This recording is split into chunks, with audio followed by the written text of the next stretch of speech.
নমস্কার। দেবাদিদেব মহাদেব তিনি হলেন সংহারক, তপস্বী ও পরম করুণাময়।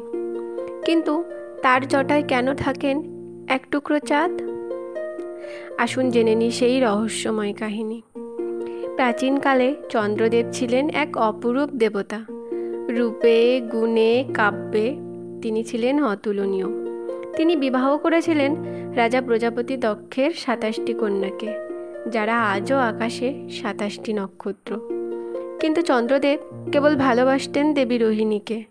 তার এই পক্ষপাতিত্ব সহ্য করতে পারতেন না রাজা প্রজাপতি দক্ষ। বহুবার সতর্ক করার পর প্রজাপতি দক্ষ চন্দ্রদেবকে অভিশাপ দিলেন, তুমি দিনে দিনে ক্ষয়প্রাপ্ত হবে। ধীরে ধীরে অভিশাপ সত্য হলো। চন্দ্রের জ্যোতি কমে এলো, রাতের আকাশে ধীরে ধীরে আঁধারে ঢেকে গেল। তখন চন্দ্রদেবকে সুস্থ করার জন্য তার সকল পত্নী মহাদেবের তপস্যা শুরু করলেন। তাদের তপস্যায় সন্তুষ্ট হয়ে মহাদেব চন্দ্রদেবকে রক্ষা করলেন। তার জটাজুটোতে স্থান দিলেন ক্ষয়মান চাঁদকে। কিন্তু তিনি পুরোপুরিভাবে চন্দ্রদেবকে অভিশাপমুক্ত করতে পারলেন না। সেই কারণে চাঁদ ধীরে ধীরে ক্ষয় হয় কৃষ্ণপক্ষে, আবার ধীরে ধীরে পূর্ণতা পায় শুক্লপক্ষে। চন্দ্রদেবকে রক্ষা করার জন্য মহাদেবের আর এক নাম হলো চন্দ্রশেখর, যার শেখরে চন্দ্ররাজ বিরাজ করেন।